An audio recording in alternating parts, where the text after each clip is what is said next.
খেলা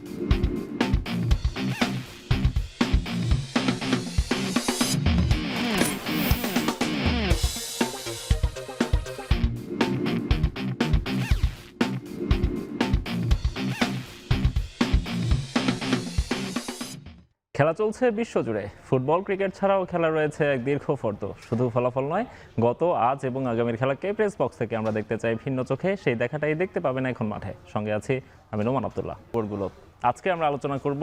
আজকে আমাদের আলোচনার বিষয় হচ্ছে আইসিসির দৌড়। আর এই বিষয়ে কথা বলতে আমাদের সঙ্গে আছেন সিনিয়র ক্রীড়া সাংবাদিক এম কায়সার। কায়সার ভাই, আপনাকে স্বাগত জানাচ্ছি। ধন্যবাদ আপনাকে। কায়সার ভাই, গতকালকে আমরা অনেক দীর্ঘ অপেক্ষার পর আমরা পাকিস্তানের সিদ্ধান্তটা জানতে পারলাম। বাংলাদেশের সঙ্গে যে অন্যায়টা হয়েছিল তারপর থেকে আমরা দেখছিলাম যে পাকিস্তান বাংলাদেশের পাশে দাঁড়াচ্ছিল এবং তারা একটা কঠোর সিদ্ধান্ত নেওয়ার কথা বলছিল। সেই সিদ্ধান্তটা তারা গতকাল জানিয়েছে। বিশ্বকাপের সবচেয়ে গুরুত্বপূর্ণ ম্যাচ হিসেবে যেটিকে ধরা হয়, সবচেয়ে কাঙ্ক্ষিত ম্যাচ সেটি তারা বয়কটের সিদ্ধান্ত নিয়েছে। আপনি অ্যাজ এ স্পোর্টস পার্সন আর কি, পার্সোনালিটি, আপনি বিষয়টাকে কিভাবে দেখেন? পাকিস্তানের এই সিদ্ধান্তটা কতটুকু প্রভাব ফেলবে? ওয়েল নোমান, এইটা শুধুমাত্র যে বাংলাদেশের প্রতি তারা সংহতি জানিয়ে এই সিদ্ধান্তটি নিয়েছে, আমি এত ছোট্ট জায়গায় আলোচনাটা রাখতে চাচ্ছি না। আমার কাছে মনে হচ্ছে যে এটার ব্যাপ্তিটা আরও অনেক বড়, এবং এটা যে একসময় হবে অবভিয়াস একটা বিষয় ছিল, সেটা আমি নিশ্চিত ছিলাম এবং সেটাই হয়েছে। কারণ কি, তার পেছনে একটু ব্যাখ্যায় যাচ্ছি। আপনি দেখবেন যে ভারত পাকিস্তান তাদের মধ্যে যে আপনার ভূ রাজনৈতিক যে একটা দুঃসম্পর্ক রয়েছে, বা আপনি প্রতিবেশী সুলভ যেরকমভাবে আচরণ থাকা উচিত তা তাদের মধ্যে নেই। তাদের মধ্যে প্রায় সময় একটা যুদ্ধ অবস্থা রয়েছে। কিন্তু এর মধ্যেও তাদের যে জিনিসটা সবচেয়ে বেশি, আপনার যোগাযোগটা যে জায়গায় সবচেয়ে বেশি ছিল, সেটা হলো যে ক্রিকেট মাঠে তারা কিন্তু সবসময় একসঙ্গে খেলতো। কিন্তু সর্বসাম্প্রতিক যে বিষয়টা হয়েছে যে ভারত পাকিস্তানের মাটিতে যাবে না এবং পাকিস্তান ভারতের মাটিতে যাবে না, তারপরও তারা সমঝোতার মাধ্যমে করে কিন্তু আপনার হাইব্রিড সিস্টেম করে ক্রিকেটটা অন্তত অন্য একটা নিরপেক্ষ দেশে খেলার একটা সিস্টেমটা তারা তৈরি করেছিল, বা পদ্ধতিটা তারা তৈরি করেছিল। কারণ কি, কারণটা হলো যে যেভাবে আপনি বললেন যে এই ম্যাচটাকে বলা হয় আপনার যে কোনো টুর্নামেন্টের মাদার অফ দ্য ম্যাচ। এই ম্যাচ থেকে সবচেয়ে বেশি রেভিনিউ আসে, যে রেভিনিউটা আসে সেটা পুরো টুর্নামেন্টের বাদবাকি ম্যাচগুলো থেকেও আসে না। জাস্ট এই হিসাবটাই আপনাকে পরিষ্কার করে দিচ্ছে যে এই ম্যাচটার গুরুত্ব আর্থিকভাবে কতটুকু। এবং এই ম্যাচের জন্য আইসিসি যে কোনো মূল্যে চাইবে যে ভারত পাকিস্তান ম্যাচ যেন যে কোনো টুর্নামেন্টে হোক। এবং এই কারণে আপনি দেখবেন যে কোনো টুর্নামেন্টে ভারত পাকিস্তান যেটাতে খেলে, সেখানে তাদেরকে এক গ্রুপে রাখা হয় যাতে তারা শুরুতে বাদ না পড়ে যায়। এবং আপনার আরেকটা মূল্যে যেন ম্যাচটা অনুষ্ঠিত হয়, এটা একটা বিষয়। এবং আরেকটা জিনিস দেখবেন যে যেহেতু আপনি একই গ্রুপে থাকে, তখন তাদের মধ্যে আবার সেমিফাইনাল অথবা ফাইনালে মুখোমুখি হওয়ার একটা সুযোগটুকু থাকে। অর্থাৎ একবার নয়, একটা টুর্নামেন্টে দুবার বা তিনবারের মতো মুখোমুখি হওয়ার মতো সুযোগ তাদের থাকে। এর একটাই কারণটা হলো যে এই ম্যাচের গুরুত্বটা অনেক বেশি। তো যে ম্যাচের গুরুত্ব অনেক বেশি, সেই ম্যাচটাকে তো আরও বেশিভাবে কিন্তু মূল্যায়ন করা উচিত ছিল, এবং আরও ভালোভাবে এই ম্যাচটা যেন হতে পারে সেই দিকে যাওয়া উচিত ছিল, যেটি পাকিস্তান যেটি আপনার ভারত এই যে টেন্ডেন্সি থেকে আমি মনে করি যে বেরিয়ে এসেছিল। কারণ আপনি দেখবেন যে ভারত সর্বশেষ যে পাকিস্তানের সাথে যে কটি ম্যাচ খেলেছে, সেখানে তারা ম্যাচ খেলেছে কিন্তু কথা বলেনি, ইভেন আপনি দুই ক্যাপ্টেন হ্যান্ডশেকও করেননি।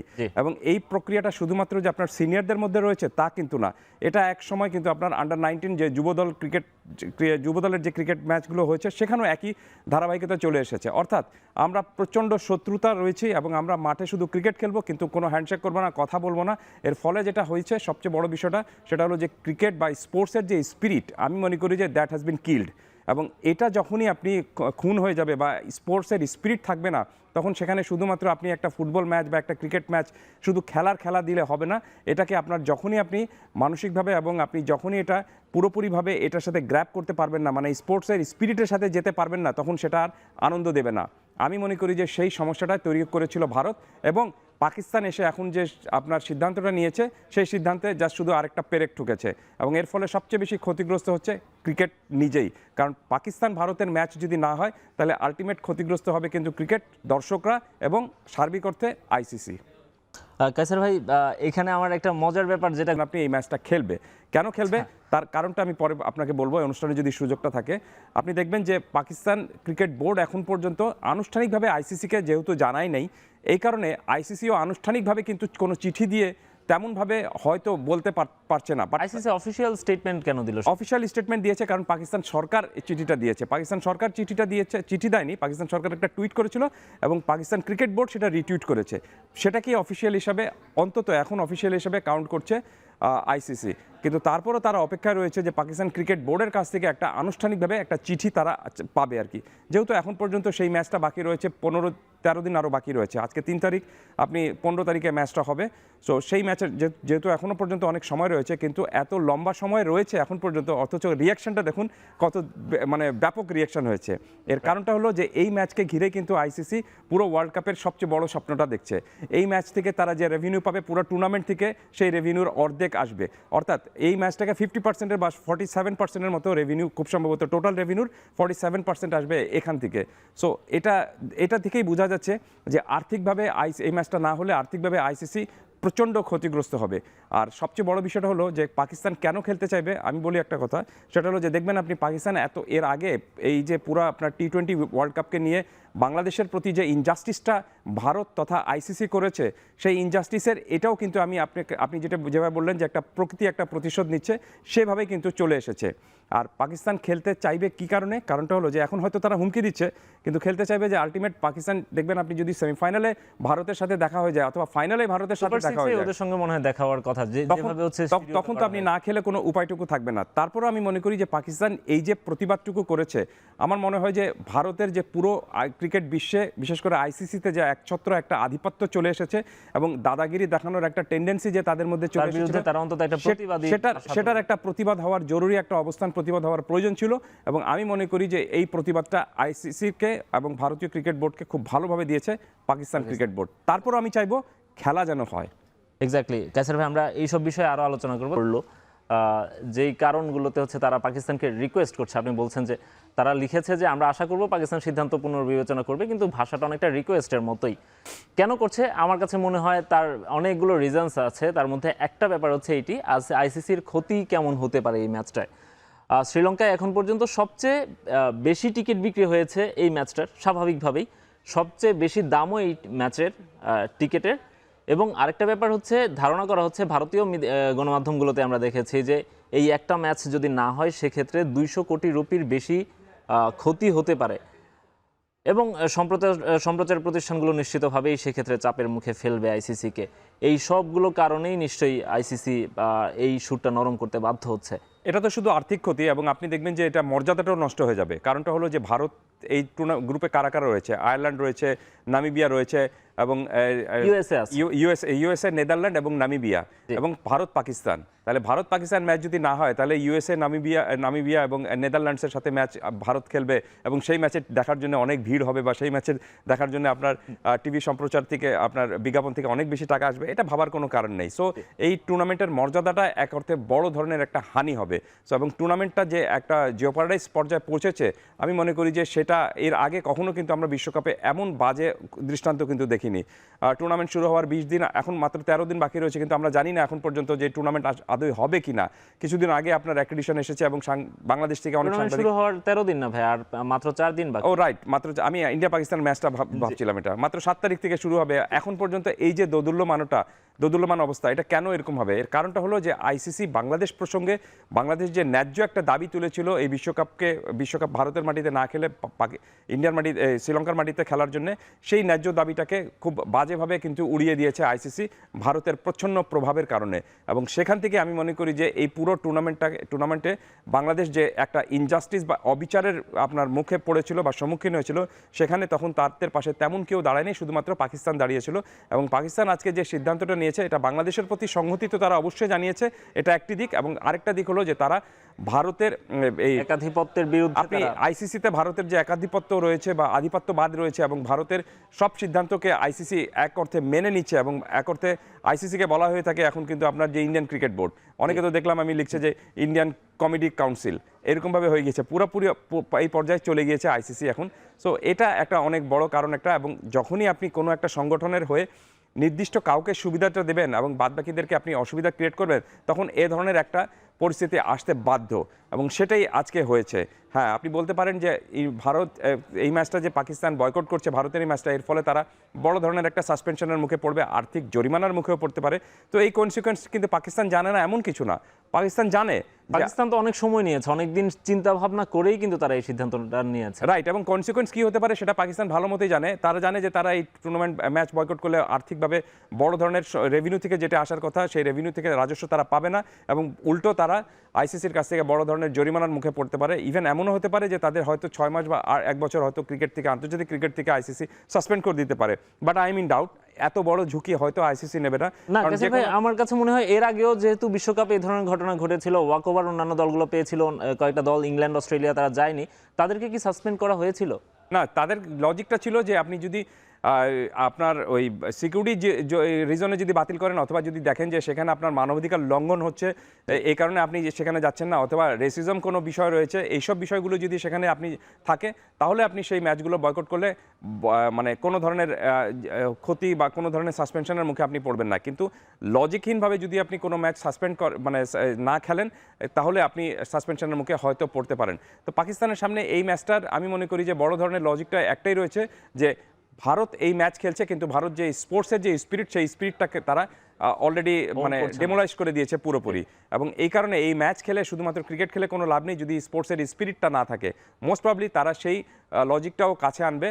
আমি জানি না এখন পর্যন্ত যে ভারতীয় ক্রিকেট পাকিস্তান ক্রিকেট বোর্ড যে আপনার ইমেলটা তৈরি করছে, সেই ইমেলটা তারা নিশ্চিতভাবে আইসিসির কাছে পাঠাবে এবং সেখানে তারা এই লজিকগুলো হয়তো তুলে ধরবে। তবে এখন পর্যন্ত 13 দিন বাকি রয়েছে। যে নাটক শুরু হয়েছিল আইসিসি এই ওয়ার্ল্ড কাপকে কেন্দ্র করে, সেই নাটকের আমার মনে হচ্ছে যে আরও অনেক পর্ব এখন বাকি রয়েছে।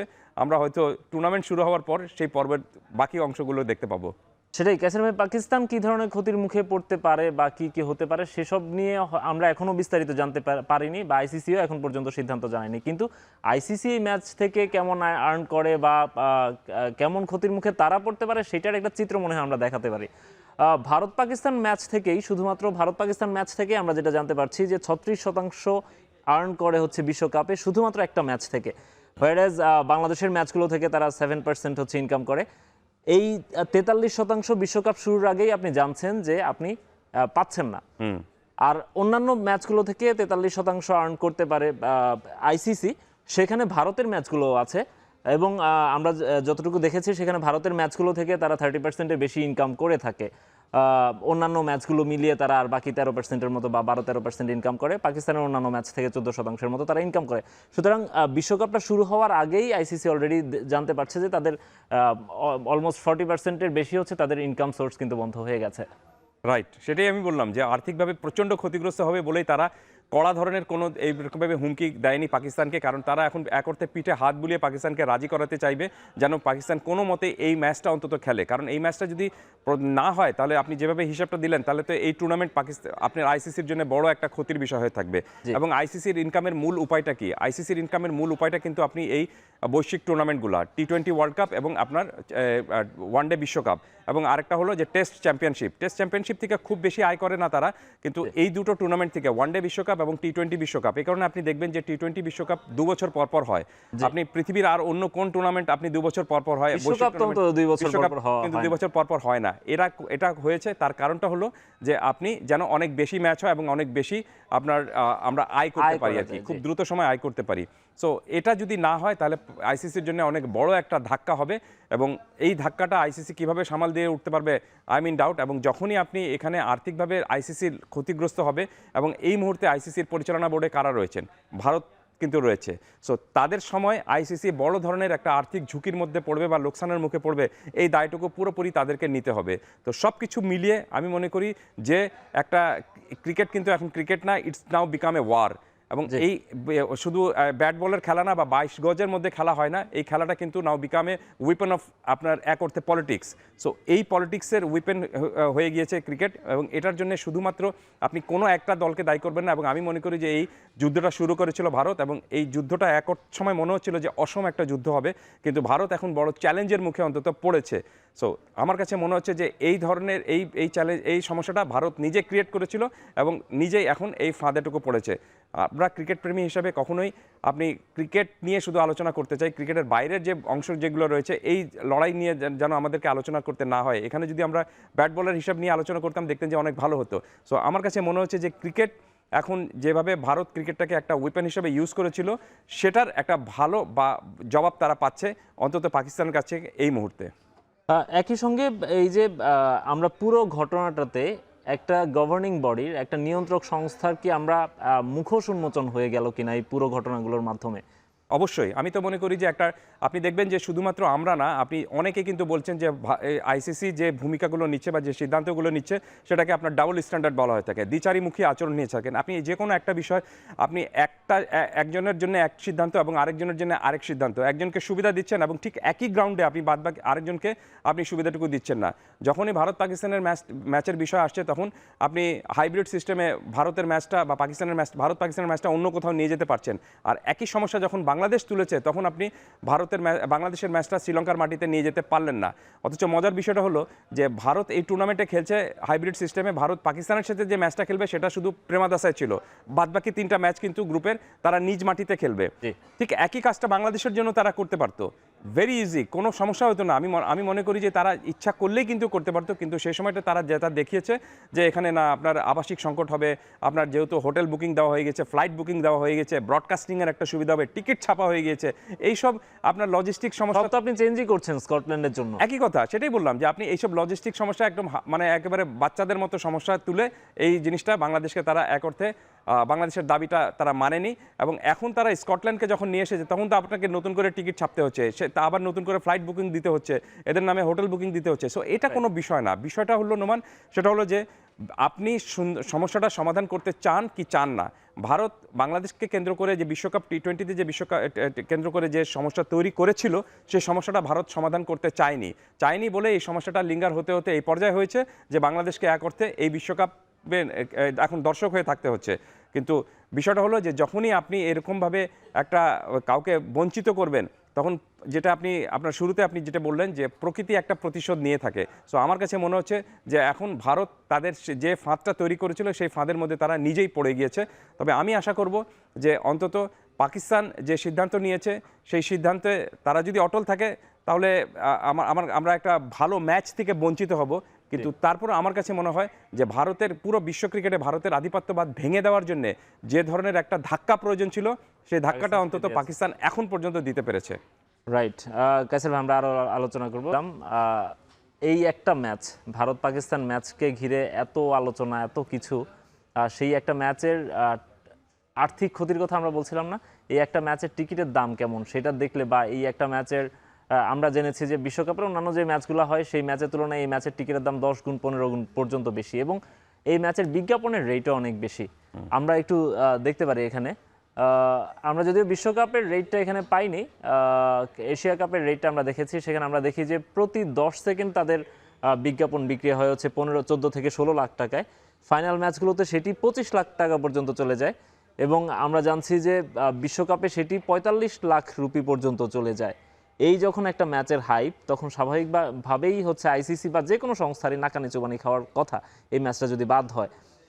অ্যাট দ্য সেম টাইম এই পাকিস্তান যে স্ট্যান্ডটা নিয়েছে, এই স্ট্যান্ডটার ফলে তো পুরো বিশ্ব ক্রিকেটেই একটা বড় প্রভাব পড়বে, বা আইসিসির উপর, আইসিসির যে খবরদারি বা আইসিসি অ্যাজ এ নিয়ন্ত্রক সংস্থা, তাদের যে বোর্ডগুলোর উপর খবরদারি করার সুযোগ ছিল বা তাদেরকে গাইডলাইন দেওয়ার সুযোগ ছিল, সেখান থেকে নিশ্চয়ই অন্য দলগুলোও বেঁকে বসতে পারে, তারাও নিশ্চয়ই প্রতিবাদ জানাতে পারে যে কোনো অন্যায্য দাবিগুলোতে। সেক্ষেত্রে আইসিসি নিশ্চয়ই তাদের কন্ট্রোলটা হারাবে সবগুলো বোর্ডের উপর। সেটাই, আপনি যখনই একটা ভালো সিদ্ধান্ত দিতে পারবেন না তখন সেই সংগঠনের বাদবাকি যারা সদস্য থাকেন তাদের মধ্যে তো একটা প্রভাব অবশ্যই পড়বে। এখানে বাংলাদেশের প্রতি যে ইনজাস্টিসটা করা হয়েছে সেই ইনজাস্টিসের হয়তো অনেকে মুখ খুলে তেমনভাবে বলতে পারছেন না, পাকিস্তান যেভাবে বলেছে অনেকে বলতে পারছেন না। তার কারণটা হলো যে এখানেও কিন্তু আপনার আর্থিক বিষয়টা রয়েছে।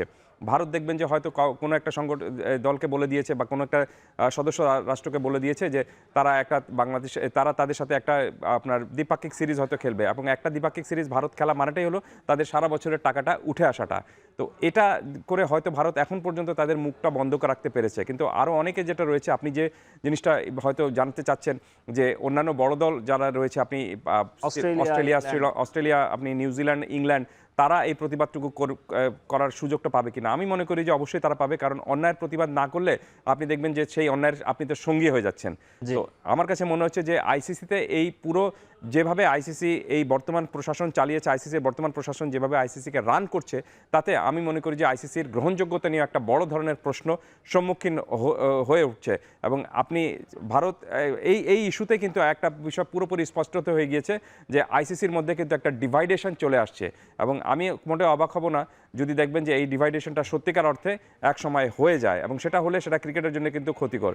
কারণ আপনি ঠিক যেভাবে এসিসি, এশিয়ান ক্রিকেট কাউন্সিল, কিন্তু এক অর্থে বর্তমানে কিন্তু অকার্যকর অবস্থায় কিন্তু চলে এসেছে।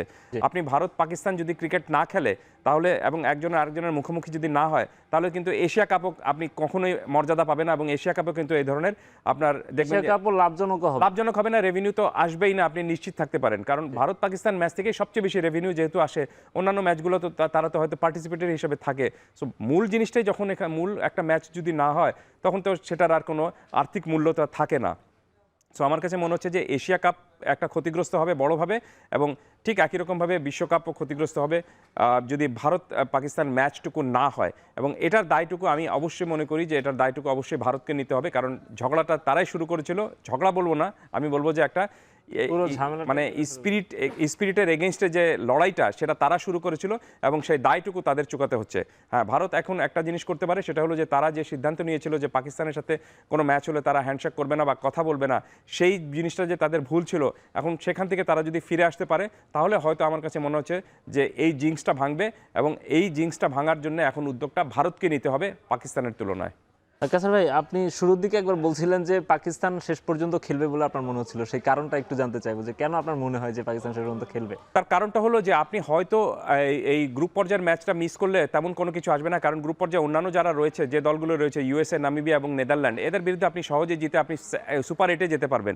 কিন্তু যখন আপনি আবার ভারতের সাথে সুপার 8-এ অথবা সেমিফাইনালে বা ফাইনালে যখন ভারতের সাথে ম্যাচটা হবে, তখন কি পাকিস্তান এই ম্যাচটা বয়কট করবে বা পাকিস্তানকে এটা ওয়াকওভার দিয়ে দিবে? I don't think so. যে একটা ওয়ার্ল্ড কাপের মতো সেমিফাইনাল ম্যাচ অথবা ফাইনাল ম্যাচ আপনি ওয়াকওভার দিয়ে চলে আসছেন, আমার মনে হয় না যে এই ঝুঁকিটা পাকিস্তান নেবে। তবে পাকিস্তান যে প্রতিবাদটুকু করার প্রয়োজন ছিল, অন্তত এখন পর্যন্ত তারা এই ম্যাচ বয়কটের কথা বলে যে সিদ্ধান্তটা নিয়েছে, আমি জানি না এই সিদ্ধান্তটা 100% ইমপ্লিমেন্ট তারা 15 তারিখ পর্যন্ত করতে পারবে কিনা, কিন্তু তারপরও তারা যে সিদ্ধান্তটা নিয়েছে এবং যেভাবে কথাটা বলেছে, তাতে আমি মনে করি যে তাদের এই প্রতিবাদটুকু অন্তত ভারতের যে আপনার একচ্ছত্র আধিপত্য ভারত দেখিয়েছে পুরো বিশ্ব ক্রিকেটে, আপনি প্রশাসনিকভাবে খেলার মাঠে আপনি দেখাতে পারলে এটাতে কোনো আপত্তি নেই, কারণ খেলার মাঠে তো আপনি ভালো পারফরমেন্স করলে সবাই হাততালি দিবে। কিন্তু যখন আপনি প্রশাসক হিসেবে থাকবেন এবং সেই প্রশাসক হিসেবে থেকে যখন কোনো একটা সুনির্দিষ্ট দলের প্রতি বা সুনির্দিষ্ট দেশের প্রতি বিচারটুকু আপনি করবেন না, তখন এই ধরনের আমি মনে করি যে প্রতিবাদটুকু অবশ্যই হওয়া উচিত। এবং সেই প্রতিবাদটুকু প্রথমে বাংলাদেশ করেছিল এবং তার সাথে সংহতি প্রকাশ করে পাকিস্তান করেছে। এবং ক্রিকেট বিশ্বকে যে বার্তাটা দেওয়ার দরকার ছিল তারা নিশ্চয়ই সেটি দিতে পেরেছে। আইসিসি কি সেই বার্তাটা নিচ্ছে কিনা বা নিবে কিনা? নেওয়া উচিত। না নিলে আপনি যে ধরনের সমস্যা তৈরি হয়েছে, এই সমস্যাটা কিন্তু আরও বাড়বে। কারণ এই সমস্যার ঠিক একই রকমভাবে বাংলাদেশের সমস্যা সুষ্ঠুভাবে সমাধান না করে আইসিসি যে জটিলতায় পড়েছিল, একই রকমভাবে পাকিস্তান এখন যে প্রতিবাদটুকু করেছে, এই সমস্যার সমাধানটা যদি আপনি সুন্দর এবং সফিস্টিকেটেড কায়দায় যদি সমাধান করতে না পারেন, এখানেও যদি আপনি ঝগড়াঝাটি বেছে নেন, এখানেও যদি আপনি মারামারি বেছে নেন, এখানেও যদি আপনি মনে করেন যে না আমি তার সাথে এই ওয়ারে জিতবো, এই ধরনের টেন্ডেন্সিতে যদি আপনি চলে আসেন বা আপনার যদি ছাড়াছাড়ি মনোভাব হয়ে যায়, তাহলে দেখবেন যে আপনি কখনোই একজোট হতে পারবেন না। আমি মনে করি যে এই সমস্যা তৈরি হয়েছে, এটাও একটা আমার কাছে মনে হচ্ছে যে আলোচনার ভিত্তিতে পুরো জিনিসটার একটা সমাধানে আসতে হবে আইসিসিকে। আর সেটা যদি তারা না আসতে পারে, আইসিসি যদি চিন্তা করে নেয় না আমরা পাকিস্তান আমাদের এই ম্যাচটা বয়কট করেছে, আমরা পাকিস্তানকে বয়কট করে দেবো, পাকিস্তানকে হেফটি অ্যামাউন্ট একটা জরিমানা করব, তাতেই সব সমস্যার সমাধান হয়ে যাবে। আমি মনে করি যে মোটেই সেটা সমস্যার সমাধান হবে না। পাকিস্তানকে হয়তো তারা জরিমানা করতে পারে এই ম্যাচটা যদি পাকিস্তান না খেলে, কিন্তু এর চেয়ে বাড়তি কোনো যদি চিন্তাভাবনা তারা করে থাকে, তাহলে আপনি দেখবেন যে পাকিস্তান যদি বিশ্ব ক্রিকেটের না থাকে, তাহলে এই যে এশিয়া কাপ হবে না, আপনি এই যে বিশ্বকাপের যে ম্যাচগুলো যে রেভিনিউ আপনি দেখালেন, সেটাই তো নষ্ট হয়ে যাচ্ছে। সো কে চাইবে নিজের এরকম লক্ষ্যকে পায়ে ঠেলে দিতে? সেটাই কায়সার ভাই, আমরা যখন আইসিসির দৌড় নিয়ে কথা বলছি, এই যে এত কিছু ঘটে যাচ্ছে, শুরুটা হয়েছিল বাংলাদেশের পক্ষ থেকে, বাংলাদেশ প্রতিবাদ জানিয়েছিল, আমার মনে হয় বাংলাদেশের ম্যাক্সিমাম গণমাধ্যম তাদেরকে সাপোর্ট দিয়েছিল বা বিসিবির সিদ্ধান্তে তাদের পক্ষে ছিল, কিন্তু সেই বিসিবি আমরা দেখছি যে গত পরশুদিন একটা সিদ্ধান্ত নিয়েছে ক্রিকেট বোর্ডে সাংবাদিকরা ঢুকতে পারবেন না উইদাউট মানে ম্যাচ ডে ছাড়া বা উইদাউট ইনভাইটেশন তারা ঢুকতে পারবেন না, বা প্রেস কনফারেন্সগুলোর জন্য তারা ঢুকতে পারবেন। সো বিসিবি হুট করে কেন এ ধরনের সিদ্ধান্ত নিতে হলো, তাদের কেন মনে হলো যে সাংবাদিকরা তাদের জন্য হুমকির, বা তারা কি লুকাতে চায় আসলে সাংবাদিকদের কাছ থেকে? আমি নিজে কয়েকজন পরিচালকের সাথে কালকে কথা বলেছি এই বিষয়ে, এবং আমার পত্রিকা আমি একটা রিপোর্টও করেছি যে হঠাৎ করে নিরাপত্তার এই নতুন তালা কেন। তো অবাক করার বিষয়টা হলো যে অনেক পরিচালক এই পুরো বিষয়টা সম্পর্কে তেমনভাবে জানতেন না। তারা এটা একটা আরোপিত সিদ্ধান্ত এসেছে এবং সেই সিদ্ধান্ত অনুযায়ী তারা এটা জেনেছেন। এবং আমি যতদূর জানতে পেরেছি সেটা হলো যে আপনি ওভার ক্রাউডেড হয়ে যাচ্ছিল সেখানে সাংবাদিকদেরকে নিয়ে, এই কারণে তারা এই কাজটুকু করেছেন। তো আমার কথা হলো যে আপনি যদি ওভার ক্রাউডেড হয়ে থাকে তাহলে সেটা সমস্যার সমাধান অন্যভাবে করা যাবে, কিন্তু আপনি এখানে নিরাপত্তার তালা ঝুলিয়ে কাউকে আপনি ভিতরে প্রবেশ করতে দেবেন না, এবং সেই কারণে আপনি একটা প্রেস রিলিজ দিয়ে আগের দিন জানিয়ে দিয়েছিলেন, এবং সেই প্রেস রিলিজে শুধুমাত্র যে মিডিয়া এবং সাংবাদিকদের প্রবেশাধিকার এখানে নিষিদ্ধ করা হয়েছে মানে ম্যাচ ডে, এবং আপনি এই বাংলাদেশ ক্রিকেট বোর্ড যদি তাদেরকে দাওয়াত দিয়ে না ডাকে তাহলে তারা সেখানে যেতে পারবেন না, বা তারা আপনার অনাহুতের মতো থাকবেন। এটা শুধুমাত্র মিডিয়া এবং সাংবাদিকদের জন্য না, ওখানে লেখা রয়েছে অল পারসনস। তো অল পারসনস মিনস আপনি ক্রিকেটারও পড়বেন। এখন ন্যাশনাল টিমের কোনো ক্রিকেটার যদি ক্রিকেট বোর্ডে যান তিনি সেখানে ঢুকতে পারবেন না, তাকে গেটে গিয়ে আপনার জবাবদিহি করতে হবে। সো আমার কাছে মনে হচ্ছে যে জিনিসটা খুব একটা অশোভন, এবং এটা এই মুহূর্তে সেটা প্রয়োজন ছিল না। তো প্রয়োজন ছিল না যে জিনিসটা, সেটা কেন করবেন? যে জিনিসটার প্রয়োজন সেটা যদি ক্রিকেট বোর্ড করে তাহলে দেখবেন যে আপনি ক্রিকেট বোর্ডের যে এই সমালোচনা যেভাবে হচ্ছে সেই সমালোচনাটুকু সেরকমভাবে হবে না। আর আপনি একটা কাজ করলে সমালোচনা হবেই। আপনি বোর্ডের কর্মকর্তারা বা পরিচালকরা যে কিছু কথাবার্তা যেটা বলেছেন বা যে কর্মকাণ্ড তারা করেছেন সেটা তো আমি মনে করি যে সমালোচনা হওয়ার মতোই, এবং সমালোচিত যদি সমালোচনা আপনি সহ্য যদি করতে না পারেন তাহলে সেই চেয়ারে বসার দায়িত্ব অধিকারটুকু আপনার নেই। আর ক্রিকেট বোর্ড যে সঠিকভাবে চলছে না তার জন্য সবচেয়ে খুব বেশি দূরে যাওয়ার দরকার নেই। আপনি এখানে দেখবেন যে একজন পরিচালক ইতিমধ্যে পদত্যাগ করেছেন, এবং আরেকজন পরিচালকের বিরুদ্ধে আপনার ম্যাচ ফিক্সিংয়ের অভিযোগ পর্যন্ত উঠেছে, এবং তার কথা আপনার রেকর্ডেড কথা একটা আমরা ইউটিউবে একটা দেখেছি। তো সব কিছু মিলে এই বিষয়টা ক্রিকেট বোর্ডও কী করছে সেটাও একটু দেখার বিষয়টুকু রয়েছে। তবে আমি যতদূর জানতে পেরেছি যে আপনি এর আগে দেখবেন যে আমাদের ওই যে নারী ক্রিকেটারকে নিয়ে যে আপনার যৌন হয়রানির যে অভিযোগটা উঠেছিল সেটা লম্বা সময় ধরে তদন্ত হয়েছে। খুব সম্ভবত সেটার রিপোর্টটাও চলে এসেছে ক্রিকেট বোর্ডের কাছে। আমি জানি না আজকালকের মধ্যে খুব সম্ভবত তারা এই রিপোর্টটাও প্রকাশ করবে। আমি যতদূর জানি যে সেই রিপোর্টটা অলরেডি জমা হয়েছে, তদন্ত কমিটি সেই রিপোর্টটা ক্রিকেট বোর্ডকে পাঠিয়ে দিয়েছে। এখন ক্রিকেট বোর্ড সেটা ফ্ল্যাশ করবে কিনা, নাকি নিজেদের মধ্যেই রাখবে, অথবা ক্রিকেট বোর্ড একটা বোর্ড মিটিং ডেকে এই সিদ্ধান্ত নেবে, ইটস আপ টু দেম। এটা আমি জানি না এখন পর্যন্ত। তবে ক্রিকেট বোর্ডের নিরাপত্তার নামে যে নতুন তালা ঝুলানো হয়েছে সেটা আমি মনে করি যে ক্রিকেট বোর্ডের সঙ্গে বা ক্রিকেট বোর্ডের পরিচালকদের সঙ্গে সাংবাদিকদের যে একটা দূরত্ব তৈরি হয়েছিল সেই দূরত্বটা আরও বেড়ে যাবে। এখানে কেউ কারো কিন্তু প্রতিপক্ষ না, সবাই কিন্তু বাংলাদেশ ক্রিকেটের ভালো চায়, এবং আপনি যখনই একটা জবাবদিহিতার মধ্যে সব কিছুকে নিয়ে আসবেন এবং দরজাটা উন্মুক্ত রাখবেন ততই সমস্যার সমাধানটুকু হবে। কিন্তু দরজা বন্ধ করে আপনি যদি ভেতর থেকে কথা বলেন তাহলে কিন্তু বোঝা যাবে না যে ওপর প্রান্তে কে রয়েছেন। সো আমার কাছে মনে হচ্ছে যে ক্রিকেট বোর্ডের যে সিদ্ধান্ত নিয়েছে যে এই যে নিরাপত্তার নামে নতুন তালা ঝুলানোর বিষয়টা, সেই তালার চাবিটা যেন খুব দ্রুতই খুলে দেয়। এক্স্যাক্টলি। আমরা ক্রিকেট বোর্ডের যে সভাপতি এখন আছেন তার কাছে অনেকবার, তার কাছে না শুধু বিসিবির অনেক পরিচালকের মুখে আমরা সবসময় শুনে আসি যে গণমাধ্যম তাদের অনেক বড় একটা স্টেক হোল্ডার। সো তারা যারা হচ্ছে এটা মুখে মুখে বলতে পারেন, আমরা আশা করব যে তারা তাদের কাজের মাধ্যমেও সেটির প্রমাণ দিবেন। দ্বিচারিতা তারা রাখবেন না। আশা করব যে তারা গণমাধ্যমকে তাদের যে প্রাপ্য সম্মানটা আছে এবং তাদের যে স্বাধীনতা আছে সেটির সুযোগটা তারা দিবেন। আপনাকে অসংখ্য ধন্যবাদ আমাদেরকে স্টুডিওতে এসে সময় দেওয়ার জন্য। শেষ করছি এখন মাঠের আজকের আয়োজন। এখন টেলিভিশন ওয়েবসাইটে দেখতে ভিজিট করুন www.ekhon.tv, এছাড়া ফেসবুকে দেখুন facebook.com/tv.ekhon, ইউটিউবে দেখতে ভিজিট করুন youtube.com/c/ekhon tv।